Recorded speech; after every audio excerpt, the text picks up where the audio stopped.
Hey, everybody, Steve. Yeah, I'm all done going to bed. It's about 11 o'clock. I've been working on one of my weapons here. I had a little problem there a little bit with it, so I had to do some blacksmithing. So, don't have.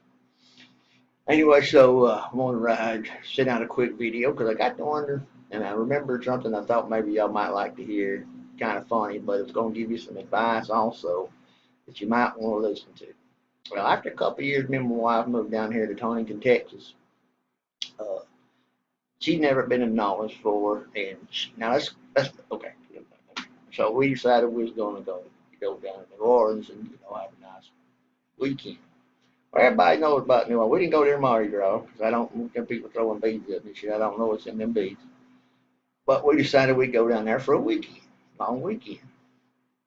So first of all, I had to teach her how to talk when we got down there. Well, for you Yankee people, it ain't New Orleans, okay? It's New Orleans, okay? It's not Bourbon Street, Bourbon Street, okay? Get that under you, yeah. And it ain't the French Quarter, it's French Quarter, okay? And you got to say it with that accent too, because a little bit of Coon-ass, a little bit of Coon-ass, a little bit of Indian, a little bit of Texas, all that munched together, and you put it together, and somebody understands what the hell you say.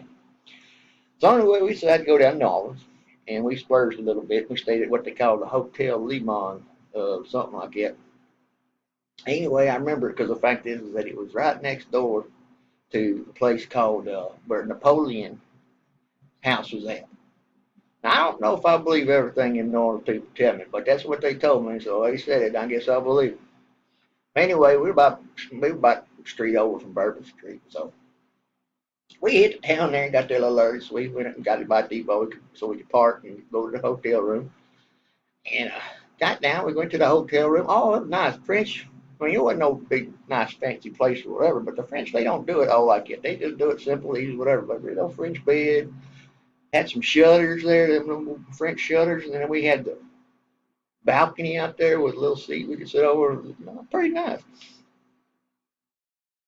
So we sat there for a little bit, and then we started looking, what were we going to do? What I was going to do? Well, I told her I wasn't going to bring nothing but beer, and she said, "Well, you know what? I might get a little whatever tipsy or whatever." So I said, "Well, because she said I'm going to drink one of them Pat O'Brien Hurricanes." I said, "Well, we'll go find that. That's no problem." So anyway, I digress. So we went in and started looking into some of the tours you could take there.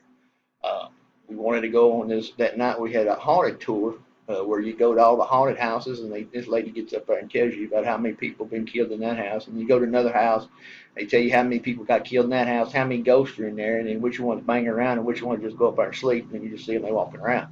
But anyway, it's pretty interesting. So we went through all that through the tour. But anyway, about halfway through the tour, my wife goes, "Hey, I got to go to the bathroom." I said, "Okay." So she runs over and goes to the bathroom, but the tour keeps going. The tour keeps going. I'm like, "Damn, we lost the tour." She said, "Oh, it's okay."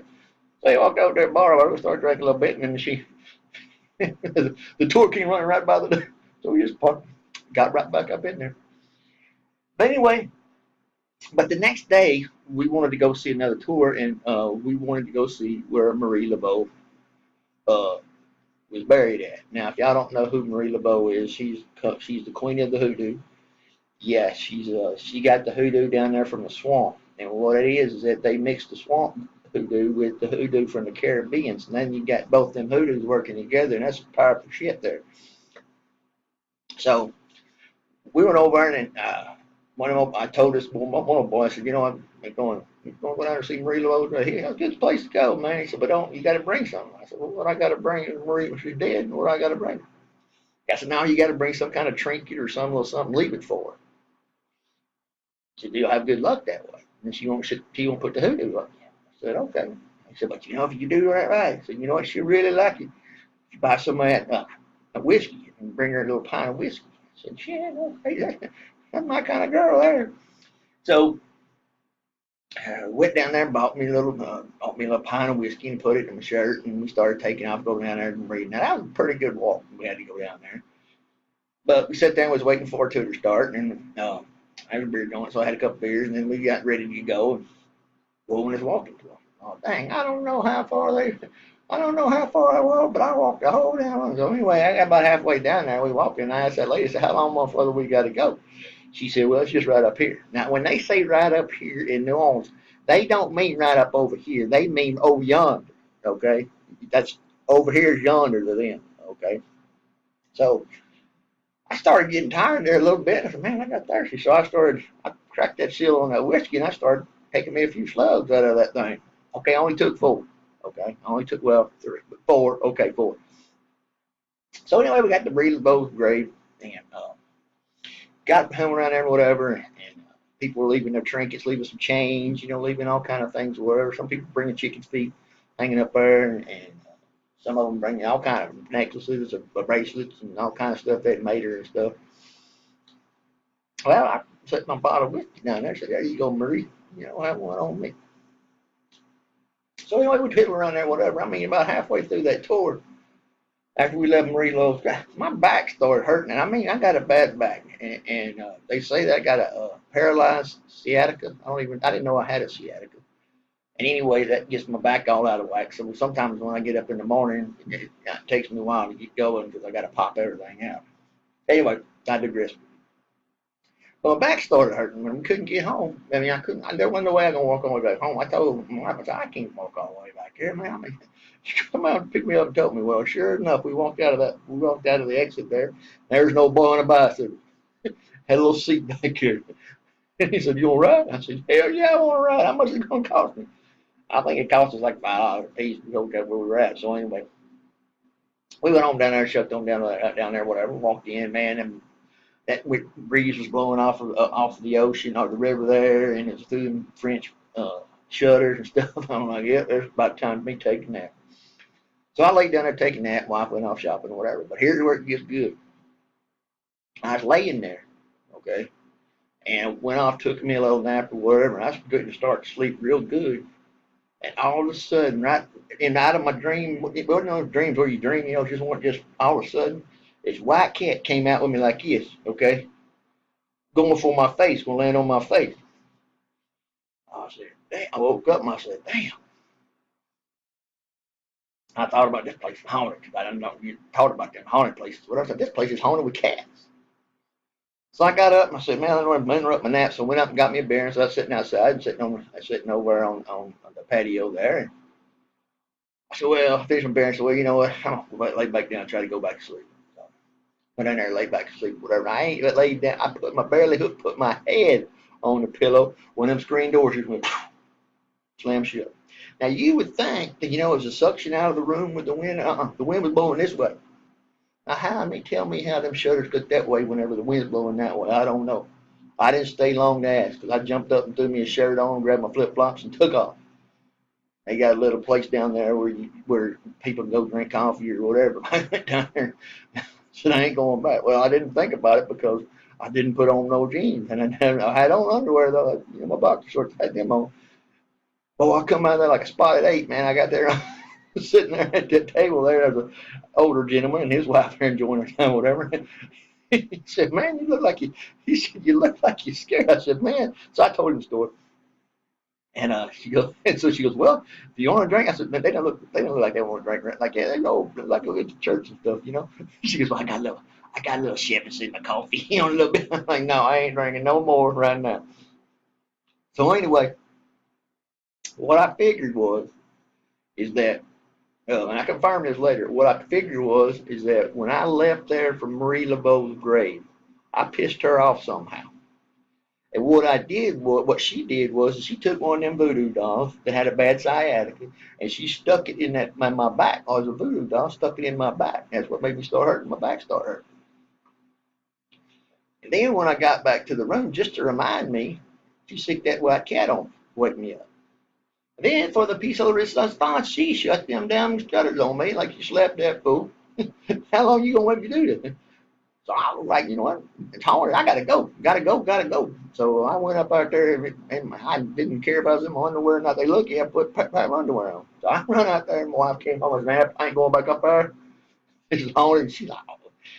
I said, no, I ain't going back up there. Place is haunted. We walked up there, and now mine ain't been very long since I come down there. We walked up there, and them dad burn shutters was open. Open.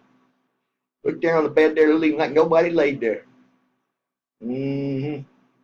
So you tell me that I don't believe in the hoodoo, okay? So I'm telling you, if you go down to New Orleans, you got to watch out because the fact is, don't you got to understand how to talk down there because if you don't, them people down there they think you're a Yankee and they charge twice as much money for your drinks. And they don't put no whiskey in there. But if you talk like you're from there or that you are trying to speak their language, then they'll hook you up and give you a real drink. But what me and my wife couldn't figure out was walk around there everywhere we went, listening to some jazz music, and piddling and eating and everything. What we couldn't figure is that you know what? Uh, everywhere we go, it's a 2 drink minimum. I said, I know. She said, well, does that mean your drink, my drink? I said, I don't know. I said, I wonder. And I didn't want to ask nobody because I don't want them to think I was a Yankee, so I didn't ask nobody, being stupid. But I didn't want to ask nobody. So what we figured out is, we both have to have 2 drinks before we leave our body. And no, yeah. So that's where we hung out the rest of the night. But I still didn't sleep good that night because of the fact that hoodoo, it wore off of me. But I'm still expecting for the doors to slam again. So anyway, the next day we got up and we was gonna wait. We was gonna go and we was gonna go down and get on the river cruise. They got a little river cruise, Natchez River. Boat goes up and down. It's good. And they got a big buffet. You can go in there and eat, and, whatever. So we're sitting here on this boat. We're walking at open bar, and walking, on the street, walking there, whatever. And there's this old boy dressed up like Uncle Sam, but except he's black. Had the hat on, had the, he do a little jig for you for a little money or whatever. So we came into the bar there and he sat down. Old boy knew what he wanted, like he'd been there before. Poured him a drink and sitting there. And I said, hey, can you give me a little history about the flood? I said, it was all around here. And I said, was you around here on the flood? He said, boy, let me tell you. So he'd get all the way pretty much up to the story about how the floods was, how all all that and everything. He'd tell me about it, whatever. Then he'd stop. He'd leave me hanging. I'm like, okay, then what happened? Oh, cost you another shot of Cephas. I'm like, damn, this guy ain't sitting here milking me for drink. But anyway, I got to learn the history from somebody who's been there. And before, when you start talking about the flood, you may be starting talking off with 2 people there, but by the time you get finished, there's 1,500 people around there, it seems like, all telling you what they saw in the flood. I don't know if y'all ever seen a bunch of rednecks and a bunch of coonasses get together and explain something as a disaster that's happened because we come up with words that you don't even believe. Stupendous. Supertendous. Yeah, come on with that word. Paranoia set in. We didn't use it right in the sentence. That's what I'm trying to say. We have no idea what we're saying, but it sounds good. So we sat around there and we had a good time in New Orleans. And we went after the riverboat cruise. We were just kind of tooling around, looking at the sights. And sit down there and was talking to another guy, old fella. He said, yeah, he said, we went and I told him we went to Marina Bo's place. And he said, yeah, it's a good place to go, pay your respects and stuff like that. And I said, well, I heard this rumor, and I read this rumor before I went down there. I said, they say that she's the queen of the hoodoo. I said, but the chicken man's supposed to be the king of the hoodoo. I said, what can I go see? He goes, ooh. Ooh. I turned around, looked around, and everything like that. I thought maybe I done talked about his mom or something. I'm like, what the hell? Somebody gonna hit me in the back of the head? What? I said, what is it? He goes, we started whispering. Oh, no, man. You don't talk about the chicken man down there. Don't talk about the chicken man. So I had to know, I said, well, how come I ain't telling you? So it took me like 4 fellas to come up there, and then that old boy that I tell you about with the Uncle Sam suit on, he made his way on in the barn where I was at. He come in there, and so of course, got had by him for shows. But anyway, I said, hey man, tell about the chicken man. Well, he turned around and looked and all looking down and everything. And just me and him, my wife was sitting down there doing something. I don't know. She's talking to the waitress or something. I don't know. But anyway, we were sitting there talking, and he said, man, don't talk about the chicken man. Don't talk about the chicken. I said, why did you talk about the chicken man? I said, well, was he like a rapist or a killer or something like that? And I don't need to know it. I need to look out for him. He said, no. He said, Marie Laveau was the queen of the hoodoo, but hey, Chicken Man was the king of the hoodoo. I said, well, what all he do, down here with the hoodoo stuff? He said, man, he said that Chicken Man got pissed off one time at this old boy playing cards, caught the boy cheating. Now you figure, what, been in a rough bar before, what, somebody will get in a fight. Or hell, back in the old days, they shoot you. Not the Chicken Man. Here's what he did. He turned that son of a gun into half a gator and half a man. Could hop. So he's standing upright as a gator that can hop. I said, well, I'll be damned. He said, yep. So if you get back up in those swamps far enough, he said, you know what, you can hear him, you can see them out of that eyes. And they go hopping away. Oh, I said, what do y'all call that thing? So we call it the roobaroo. Roobaroo. I said, okay, I don't know what the ruby is, but I know I get the root part. But anyway, it was roobaroo. I got to thinking about that and all the haunted shit I've done seen since I've done in New Orleans. Now I got to deal with the damn roobaroo. Now, I don't have to go back to a hotel room that I know is haunted. Then I got to worry about the damn roobaroo.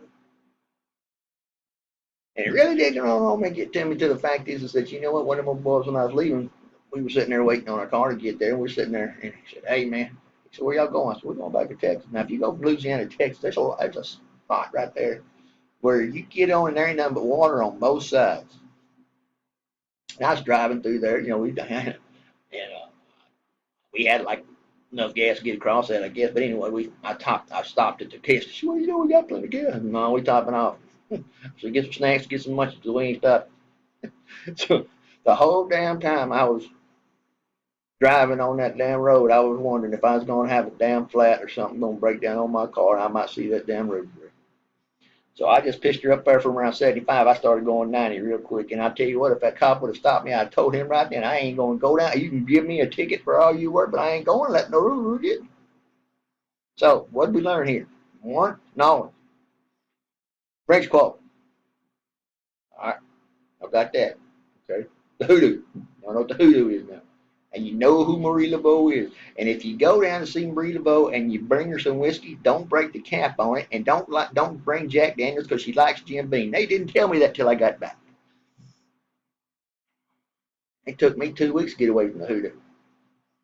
So I tell you this right now, you don't believe in the hoodoo, I tell you what, it's real. It's real. You go down to New Orleans, you'll find it out. You go down there happy, but you come back with a hangover, scared shitless. That's right. So y'all are down in New Orleans. Go in there, say Marie Laveau. Don't mention the chicken man. Don't say chicken man. Don't even say go out there and say, hey, there's a chicken man. People go running around, you know. Shit, like you done saw a ghost. And I did. I did. And that was around that hoodoo or whatever. And then I'll go down to the quarter and you'll see. Now, when you're driving there, you're going to have these New Orleans people tell you something else. Let me give you another tip here. You know that the median that goes between one side of the other, and they got the little median there with the grass in it or whatever. Well, we call it a median here. You know, it's like what keeps one. You know, they don't call it that down there. Yet they call it down there. They call it the neutral ground. I'm like, what the hell is neutral ground? He said, it's the median. Go right there. You see where the grass is? Where? The neutral ground. You can learn it. You can learn a lot of New Orleans, but ain't none of it good. But you can have a good time. So if y'all get down there, go down to Pat O'Brien's, get you a hurricane. But if you go down, and right now they started, I mean, I didn't know they had them back then, but anyway, they got this thing called a grenade. This drink will knock you, oh, yeah, I don't know what it's all in it, don't want to know, because I didn't drink one. But I got my wife one when I was up there getting her one. That old boy behind me said, don't let her have more than two. I said, why? He goes, I don't know. Then I thought maybe she might see the chicken man. So anyway, y'all go down to New Orleans, have a good time. Just a good time down there. We had a blast. We didn't go down Mardi Gras, but if you don't have Mardi Gras, too many people. But if you go down there, man, you have a good time down there, get plenty to eat, listen to good jazz music, and go see Marie Laveau. Don't drink none of the whiskey, though.